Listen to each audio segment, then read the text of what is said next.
January 22nd, 1973 will stand out as one of the great days for freedom and free choice. This allows a woman free choice as whether or not to remain pregnant. This is extraordinary.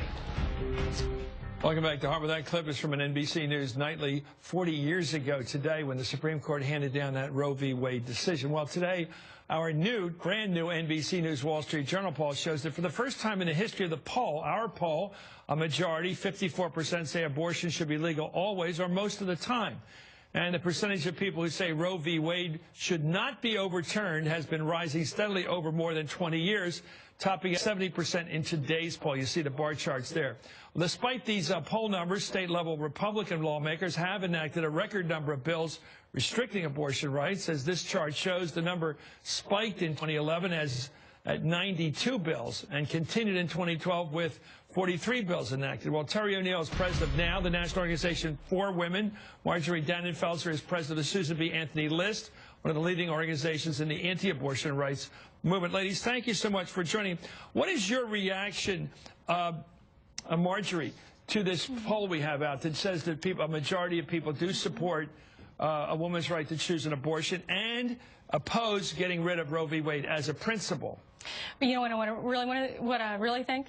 I think that the poll has been fundamentally flawed over years, and that it gives the person answering the question misinformation. It says that that Roe outlawed abortion only after would only allow abortion to be legal in the first trimester. That's not true. It misinforms the person answering the question. But what I think is more important is the long succession of polls over time that have shown that that every demographic, except for the self-defined Democrat demographic, has been more and more pro-life over time. Did you define what pro-life means in that poll? Especially young people. What pro-life means in that poll? Yes, we do. Young people. What are the specific limitations that you would prescribe? And in fact, I think the poll, one of the reasons that poll is flawed, that is the MSNBC poll, is that it says outlaw or not. Okay, let's go back to another point of view. Terry ONeill, respond to what you just said. Do you think our poll is accurate appropriate when it asks people whether abortion should be legal most of the time?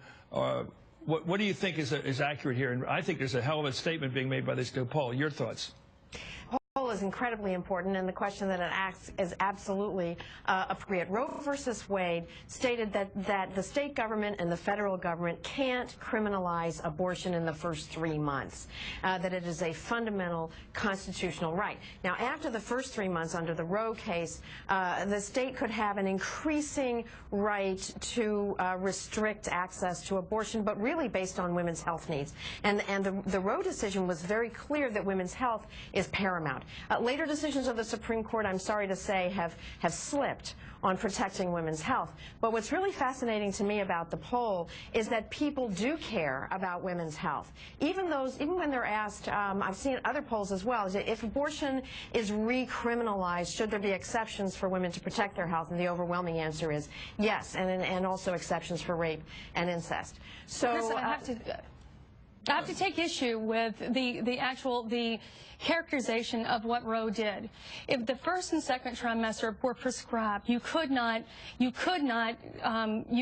make any limitations on abortion up until viability. After, only for the health and life of the mother. Okay, so that meant that pretty much up until the time of birth, there were no restrictions allowed. And what happened? Up until the time of viability. Up until the, but then after that, because of the Doe decision. What do you think? Let's cut to the chase here. What do you think ought to be done in American law right now that's not Roe v. Wade? What would you do? I would say, I'm going to say what the givens are. The givens are... And what would you do under the law, quickly? Because of the realization, especially among young people, that there are two people involved, because of technology, all of that. But it is relevant, Chris, that you used to share this, okay? Well, what's the law should be? That the law should be that it should actually protect both. It should protect a wife. It should protect mother, with criminal mother sanction. and child. Criminal sanction. No, it should protect mother and child. How do you do that by law? And the best thing that could be done right now to stop the marches they've been going Look at that march on Friday. It's going to be mostly young people, the biggest march that's ever happened. Yeah, but what's the best law we can have rather than Roe v. Wade? The best thing that we can do right now is to close the gap between public opinion and law and go ahead and vote in common ground measures. Don't tax things that people think are the killing of human beings. Okay, great. Go ahead and allow parental consent. I'm just having a hard time because I don't think you can put a woman in prison for having an abortion. I don't think you can. Have I said that? Have I said that? Because you're talking around it. No, I'm not at all. I'm talking about common ground. Every time I hear somebody talk about outlawing abortion or banning it or getting rid of it, I say, what's the law? Please tell me what the law should be in simple English.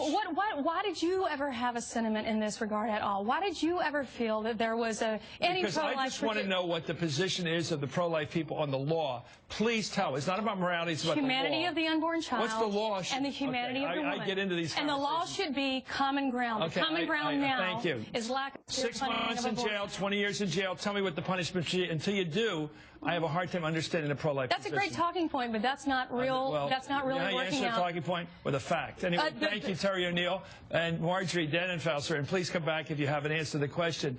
We'll be right back.